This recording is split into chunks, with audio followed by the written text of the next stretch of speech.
Ladies and gentlemen, welcome back to Lucore Automotive. As you can tell, today we are not at Lucore Automotive. We are back with our friends at CIA Performance over here in Columbus, Ohio. And as you can see behind me, the 1979 AMC Spirit AMX is here. It's on the dyno. It's gonna be time to actually get some dyno pull numbers of this at least slightly warmed up AMC 304 V8. Looky there. If you are not familiar with this project, the whole thing, from me pulling it out of a gentleman's yard in Southern Ohio to, well, today, is all on our channel here. You can find the playlist. It's a 1979 Spirit AMX. This is basically the very, very end of the V8 rear-wheel drive AMCs, and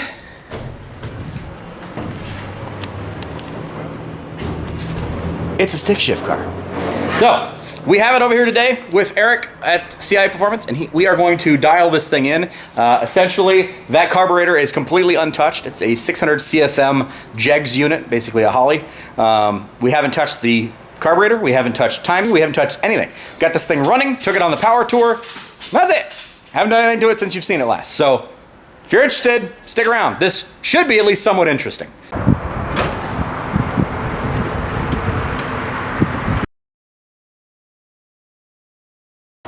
As I said, this car literally hasn't been touched since we got back from Hot Rod Power Tour. Haven't touched literally anything. Haven't changed coolant, haven't changed oil, haven't done anything.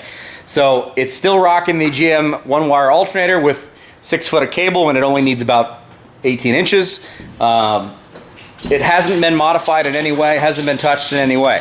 We wanted to leave this as redneck running as possible, to be able to keep this really, really true as far as the build series goes. And as far as comparison to the Power Nation video that actually came out while this whole thing was going on, to be able to compare our experience with our 304 versus their experience with their 304 that they built for their AMC Javelin.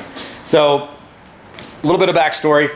This is the original motor that was in the car. This is an AMC 304 V8. It is the original one that was in the car. It's bored 60 over, exactly the same as the one that's on the Power Nation. It has the original cast iron heads that are on it. It does have a Edelbrock Performer AMC intake manifold on it, and as I said, a 600 CFM Jegs vacuum secondary carburetor on it. Still running factory ignition. Actually, originally, the distributor that came with it, so haven't touched that in any way. Everything else is still original to the car. Still has the original exhaust manifolds on it. Still has the original Y pipe on it. So it's not going to be some kind of crazy high-powered machine, but it was a pretty fun little build that for us was an interesting thing to bring back to life. So Eric, this gentleman back here, hello people, who did his hair and shaved today to be on camera, is going to be our dyno wizard for the day. He does all of our dyno tuning for us over here at CIA. And he is extremely excited to drive this.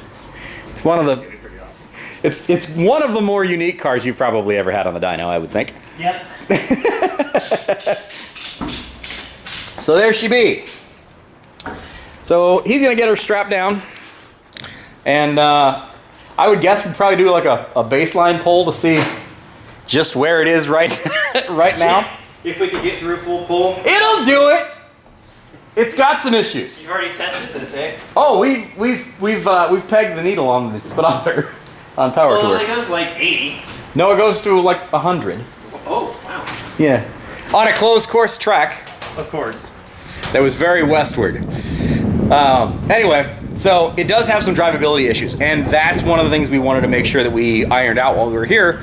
The Power Nation actually ended up going with the Edelbrock full upper kit. So Edelbrock aluminum heads, Edelbrock intake manifold with fuel injection, the port injection, the whole 9 yards, which is a really expensive kit. We want to show more of the budget-friendly, the normal person kind of way of doing things. So that involves carburetor tuning and messing with timing. So that's why it's here, and that's why we haven't touched it, so we can mess with everything that we need to mess with.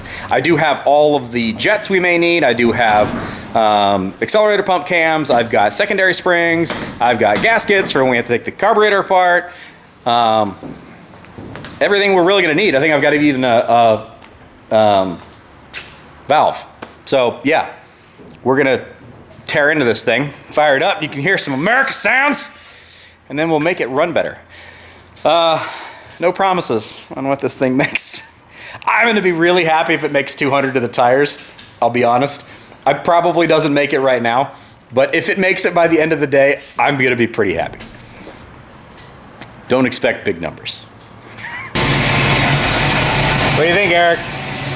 Think you can get 200 horsepower out of it? Well, first thing I gotta figure out why I'm not picking up vacuum for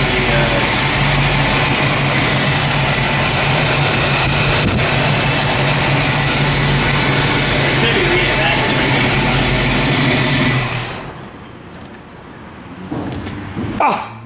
But I want to make pulls and make power. For those of you who've never been to a dyno day or had your car dynoed, it's not like you see on the TV where you just pull in, you put it on the rollers and you make power and then you play on the laptop for about 15 seconds and you make more power and it's like a 1-minute video and everybody's excited. It's not how it goes. It's a lot of this. Doing research, getting back under the hood, changing things, fixing things, especially on old school cars. This is part of the reason you have somebody that you trust as far as a tuner goes to be able to handle this kind of thing, because we have done a number of cars with these guys, and Eric and I have known each other for a very long time, and he's going to shoot straight with me as far as what's going on with the car, what's good, what's bad, what's ugly. I mean, the whole car is ugly, but whatever. But this whole process is a process. So I will be here for many hours. You will not see. Hopefully not. It's not that I don't like him. Right. But yeah, this process takes a bit. So we'll fast forward to the first time it's actually making power. So it's more interesting to watch.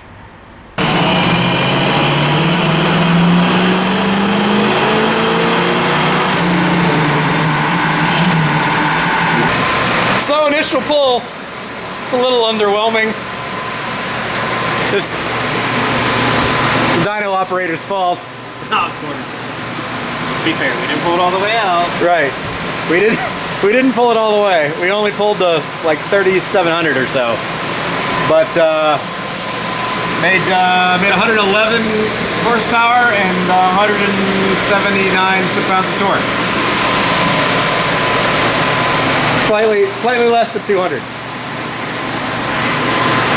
It's okay. It's where we're starting from. What's funny is actually this car is reasonably fun to drive at like 100 wheel horsepower. So it makes good torque. It makes good torque, right? So now we got to figure out where all of our horsepower are. So as you can see, we were also running rather lean. Our target AFR is a 12.5, and almost the entire way across the board we were 13.5 or 14. So time to do some jet changing on the carburetor, which means we got to pull off that front bowl and get that all changed out. And we'll go from there. Yeah, we need main jets. So idles, we're really rich. Yeah. That's easy. We hold it.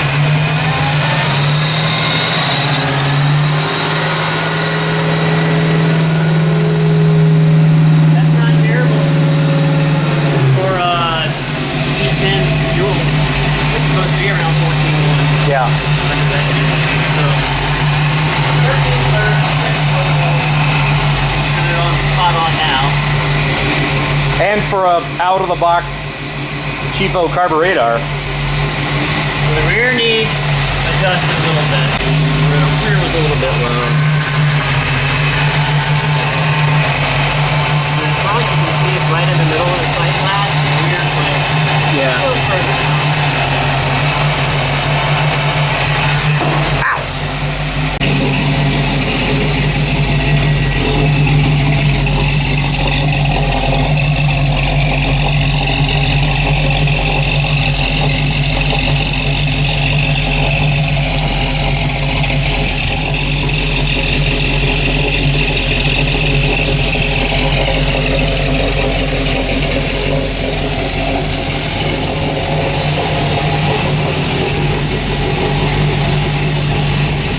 Now, a lot of you old timers are going to say, why would you do that? I could fix all that when I just in my garage with some wrenches and screwdrivers. Well, old timer, you might be able to. But we have the tools to do it better than you could before. What's nice about this is because it's on a dyno, because we actually have some information from this thing, he's pulling vacuum and through the entire run and logging it. He's being able to pull AFRs from this little tailpipe sniffer and being able to log it. So we actually have some data to be able to go from. So we can see where it's running lean, if it's running rich, what's going on there, if it's a transitional issue, if it's a pump shot. We can see all that in the data that we're able to see here instead of just guessing and having to deal with this again. And anybody who's ever worked on a carbureted motor knows changing jets and all that stuff is not necessarily all that fun. You've got to disconnect all the fuel lines, you've got to pull the front bowls off, you've got to spill fuel all over the place. In our case, you have to move the coil. You know, it's annoying. So you put it all back together again, you drive it, see if you fix your problem. Oh, nope, didn't fix my problem.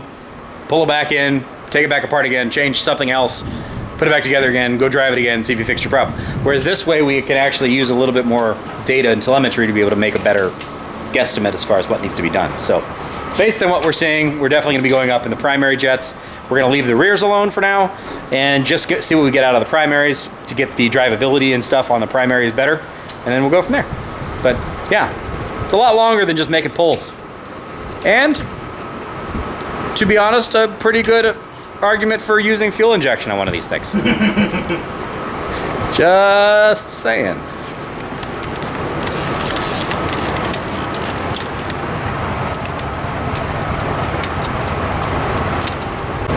One of the hazards of dealing with this is that carburetor gasket for the front bowls can get torn.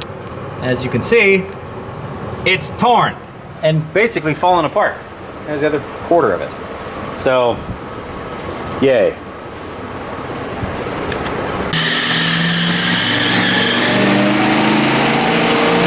That's a new noise.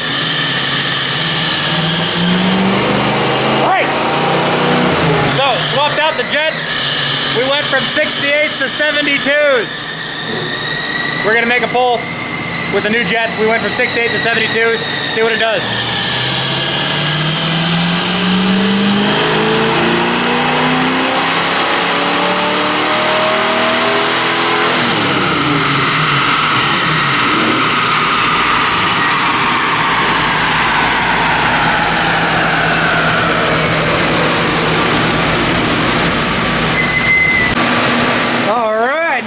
Better. So our AFRs are getting cleaner. We're still not quite where we want to be, but we're close. And our power has gotten considerably better. We started out at 111.34, we're now at 136. Max torque went from 179 to 194. And there's our dyno graphs. You definitely see where it was petering out here. Yeah.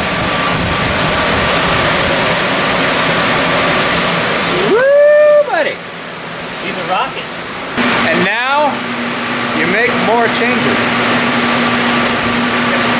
Isn't it fun? 10 seconds of excitement and 20 more minutes of frustration. Anyway, fast forward. We'll move on to the next part. Oh, and that's probably the fan clutch, my brand new fan clutch that's making that noise.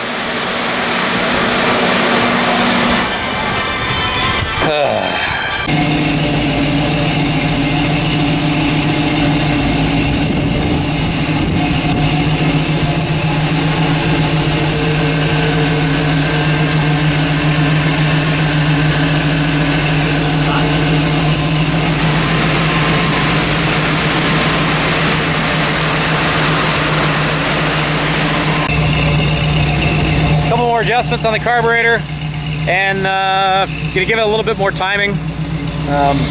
This is kind of one of those try it, see if it works. If it runs better, it runs worse. There's kind of a rule book as far as where it likes to be, but every car can be a little bit different, so we're gonna play with timing a little bit and see where we get. Hopefully we pick up a bit more power. I think there's a bit left on the table. We'll see.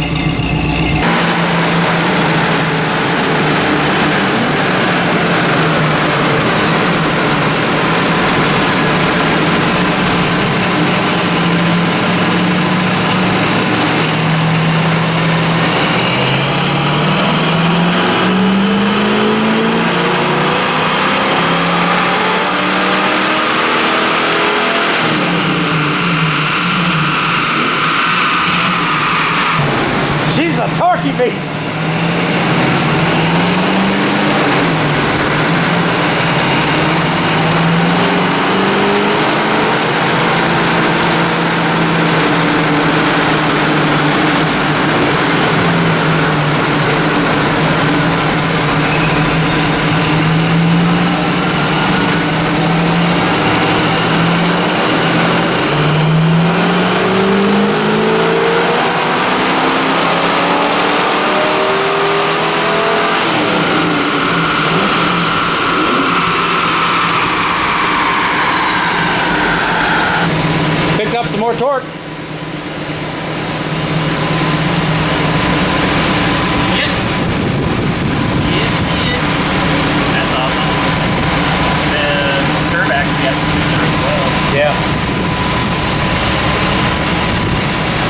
He's running better.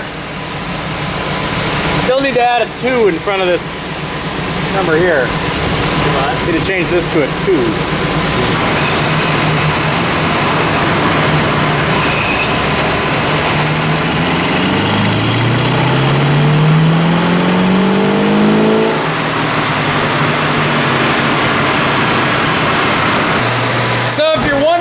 It's not making much power. We seem to have discovered an issue. As you can see in that previous little video here, I don't know if you can show this and explain this, if I can film this. Yeah. Long story short, the secondaries on this are vacuum operated, and it's not opening the secondary butterflies. It's pretty straightforward. So when there's a certain amount of vacuum or lack thereof, it will open. It's hard for me to do when it's not running, but it opens this valve over here. Okay. Okay. It would open this normally. I can't do it right now unless I do this with the throttle. Okay. As opposed, so this is vacuum operated versus mechanically. Right. So if it was mechanical, obviously that's like proportionary to the main throttle plates. This being vacuum, but it has to see a lack of a certain vacuum, which clearly it's not doing. So this, we should have seen this rod actually travel up. Yes. In that previous video, and all you can see is that little C-clip retainer just start to rattle around. Yeah. But this actually should have drawn this up, which fires off our secondaries. So essentially, it's running on primaries only. So there's some power to be had because we're only using a 2-barrel carburetor. Oh, correctly. Yeah. Correct. So we'll figure that out. Tuning, like I said, it's not a half an hour, it's not a 15-minute video, it's not a 10-minute video. These are the things you discover and you don't know what you're going to discover. So, yeah. Back under the hood.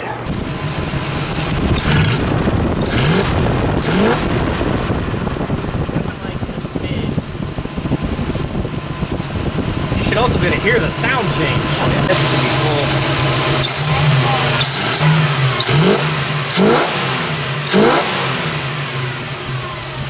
That's a no.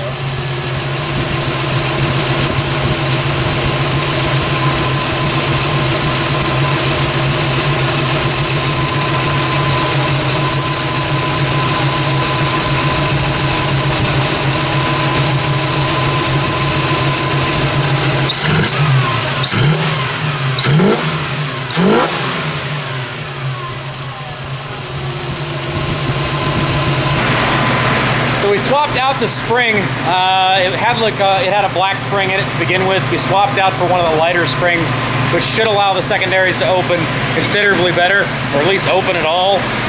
So we're gonna make a pull and we're gonna watch that arm and see if it actuates. If it does, then we've got secondaries. If it doesn't, then we don't have secondaries.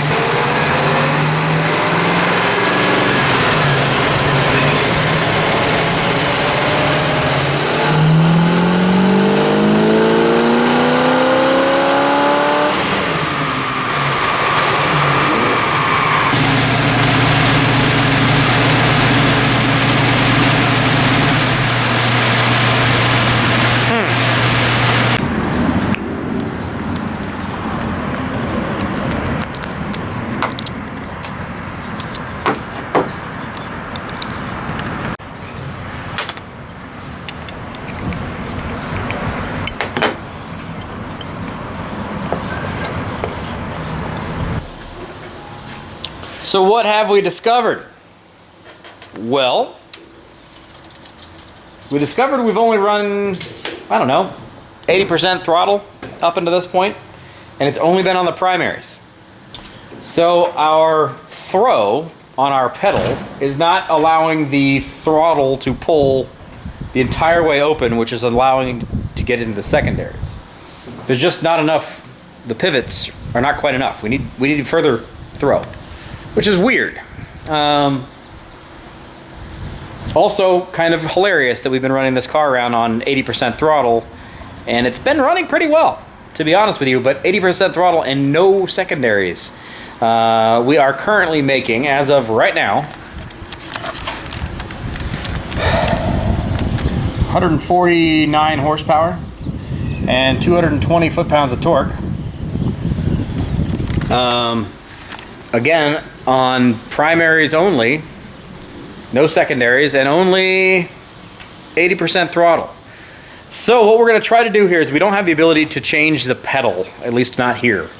We don't have the ability just to change the pedal assembly whatsoever. So the only thing we can really do is we can make a adapter to be able to draw that cable further this way to give us more angle to be able to pull that throttle further. And that should allow us to go all the way up to 100% throttle, which also should open up our secondaries. So this thing should make considerably more power than that. The question is whether or not we have what we need to do here. I did not come to CIA Performance in order for them to fix my car. This was purely supposed to be a dyno thing, but Eric is amazing and willing to go way beyond what would normally be expected of a tuner, and that's exactly why we're here. This is why I trust these guys to do this kind of work, because let's be honest, we do bring them a few piles of junk, and they're always willing to help us out. If you've noticed behind me, the shop is quite full of other things that they are willing to help people out with that are not normal purview kind of automotive work. And this is only the dyno side of the building. They have an entire other building over yonder of customers' rides that they're working on and fixing for them. So these guys are a wonderful little tool in our toolbox. And I've said it before in a bunch of other videos, but we could not do what it is we do if we didn't have incredible business partners that we can lean on. These guys have gone above and beyond for us over and over and over again, whether it's just spending a lot of extra time getting this tuning done, or whether it's helping us to modify something that we discover on the dyno. These are not things that we really have any other way of discovering when we're driving down the road. So we're gonna see if we can figure out a solution here so we can get this figured out and fixed, so we can give you guys an actual, real, honest to God number of what this thing will make right now. If not, there may be a part 2 to this video. So we'll see here shortly. You may have not ever heard us say this in any of our videos, but a saying around the shop is, there's the right way, the wrong way, and the way we're gonna get this done. Well, this is the way we're gonna get this done. In order to add additional pivot to be able to get our throttle to open up more, we have fabricated a piece. It looks like that. So essentially, moving that throttle point from here to here is allowing us to get about another 15% throttle, which should open up our secondaries and give us more throttle, which will give us more power. Ideally, it's a question of whether or not it opens up the secondaries, because that's what we're really after, is opening up the secondaries, letting this thing run on all 4 barrels, because right now it's essentially running on like 275, 300 CFM and a 2-barrel carburetor, because it's not using the rears at all.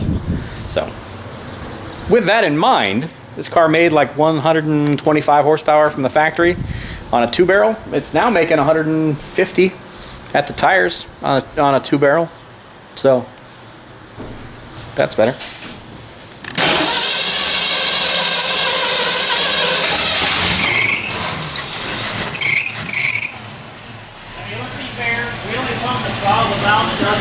Right.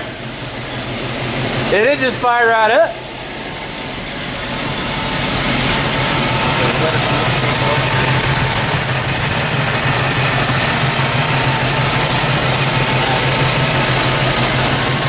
Man, that thing looks sexy. Thank you. What do you think, Eric? I hope this works. Me too.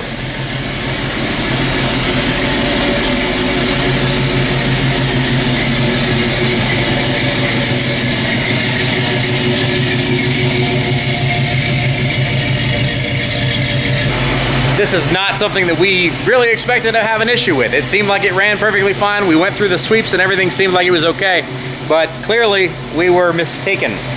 But again, as I've said in this video a couple of times, that's why we trust these guys and why we trust Eric specifically, because he's willing to do this stuff. He's willing to help us shake down our projects. We could not do the stuff that we do without people to be able to bounce ideas and thoughts off of and get outside the box and kind of work around. So fingers crossed that this fixes our issue. Otherwise, there's going to be a part 2 to this dyno video. I really want this to fix our issue. I want to see 200 horsepower so bad. Or really close to 200 horsepower.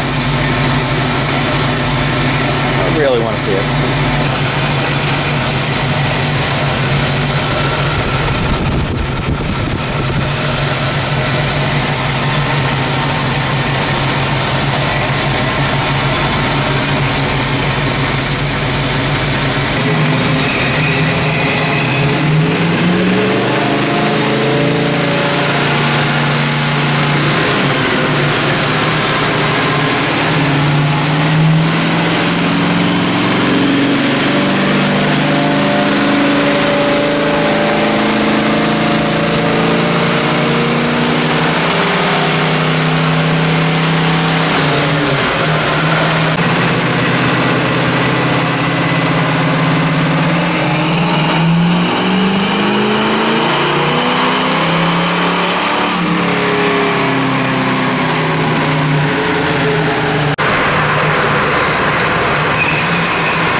Well, we learned a lot.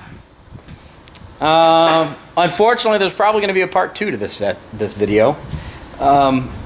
We cannot get these secondaries to open unless we do some extremely sketchy stuff that we're not going to put on camera and make them manual secondaries. We have the lightest spring in it as possible. There's nothing we can do to make those secondaries open of their own accord. So it's essentially running around on a 300 CFM 2-barrel at this point in time. So we got to come back. We got to figure that out. Fortunately, we can figure out whether or not it's opening the secondaries at our shop. So we don't necessarily have to do that and bother Eric. We can get that sorted out before we come back here. And then we can truly make some real pulls on it.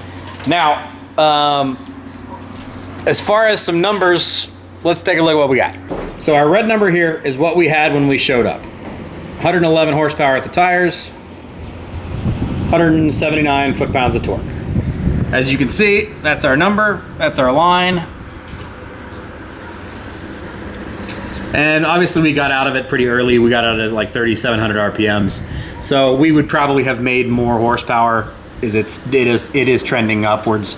So that 111 is probably not quite right, but you can tell torque-wise we were way down. So that was where we started the day off.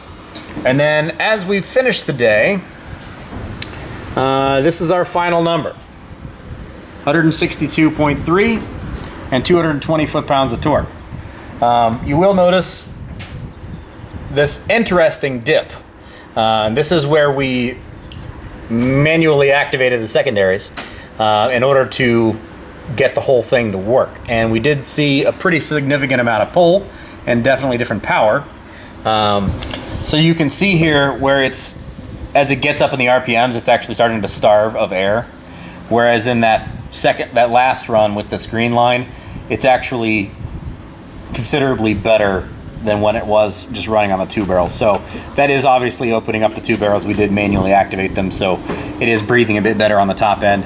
Our air-fuel ratios, it does richen up a bit as far as on the top end goes. There's probably some adjustments to be made in the carb at that point in time, but that's where we are at the moment. Timing-wise, we got a little bit, we didn't play with much on the timing, to be honest with you. There's probably still a little bit more adjustment to be made. Once we get our carburetor situation figured out, we can make some adjustments and fine-tune the timing. But as of right now, it's going to be running considerably better on just the primaries and basically run as a 2-barrel, which is a little bit frustrating. But hey, you know what? That's the name of the game. And again, we started this out, made this comment at the very beginning of the video about, you know, there is a reason that a lot of people are converting now from old school carbureted stuff to the modern EFI systems, is you don't have to do this. You don't have to spend 6 hours with your tuner adjusting carburetors and making pulls. Depends on how in-depth the build is. Right. but it's a spray car or big cam head or forced induction, yeah, you'll still spend that amount of time. But there's way more things that you can adjust, and it typically goes a lot faster. Right. Yeah. And you have more data that tells you Yeah. adjust this, change that, move this, whatever. Whereas this, we have a little bit of data, which is useful, but it's not nearly as much as you'd have on a fuel-injected car.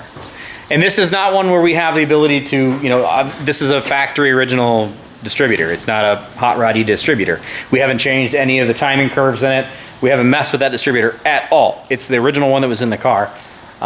We just put it back in. So maybe there's some, you know, some power to be found in that world. It's hard to say, but there's definitely a reason that you would go and just drop a sniper system on this, wire up an O2 sensor, drive it around, and it gets better as you drive. So, you know, it's more expensive. And we tried to make this kind of old school, how the normal guy would do it kind of thing, but something you've got to be really honest about is the fact that this is time and money here.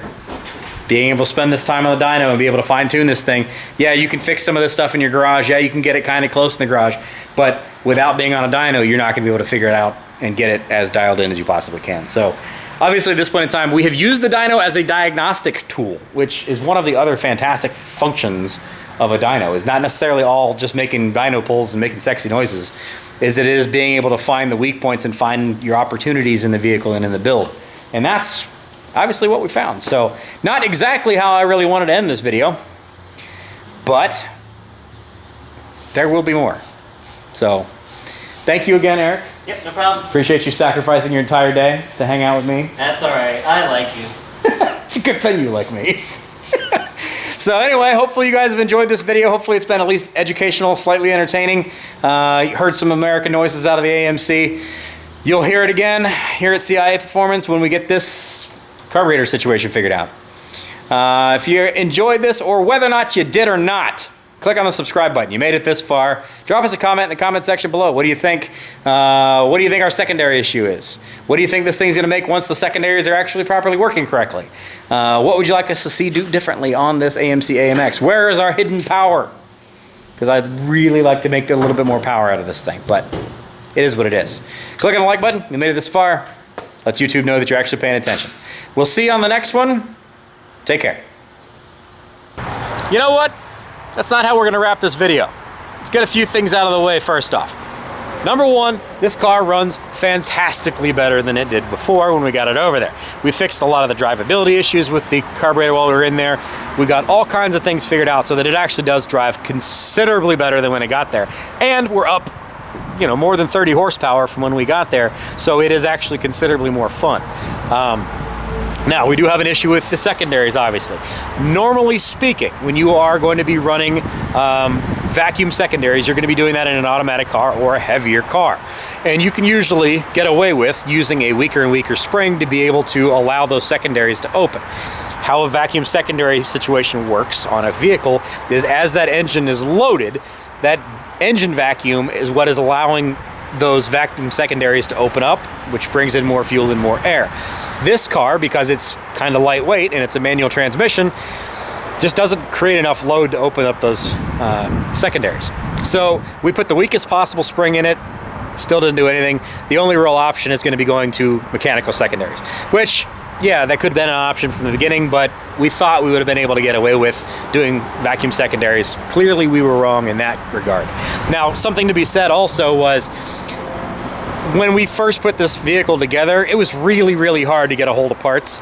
And it's still actually rather hard to get a hold of parts because we need to have a smaller carburetor. This is only 304 cubic inches. So we need to be like a 600 CFM carburetor. Ideally, honestly, probably even less than 600 CFM, maybe a 550.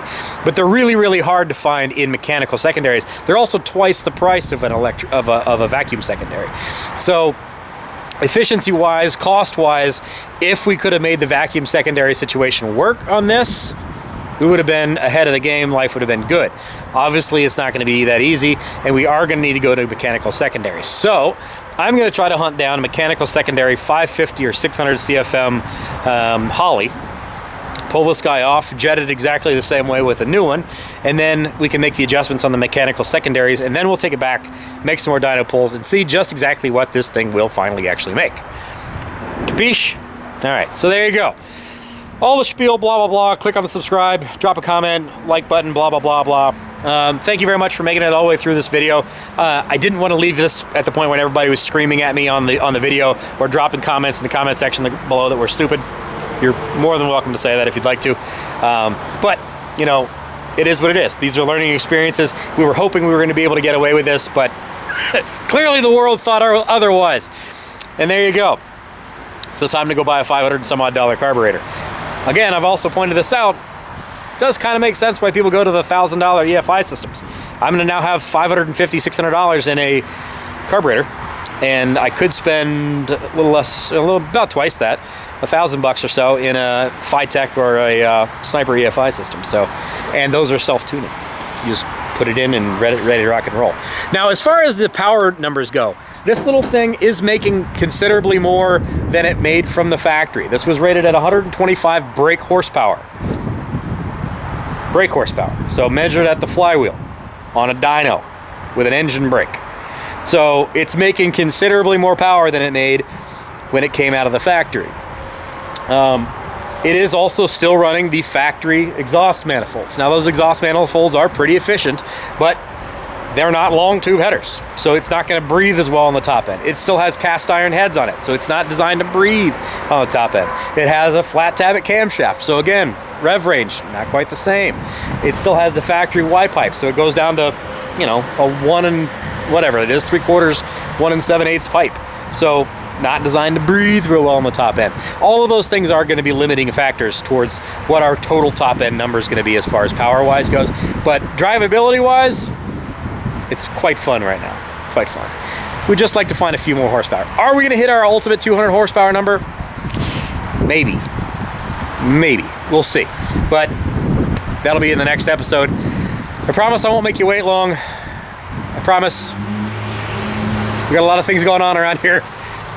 That Capri project right there is totally spiraling out of control, but this little AMX is not going to be forgotten about. Anyway, stay tuned. More coming soon, I promise.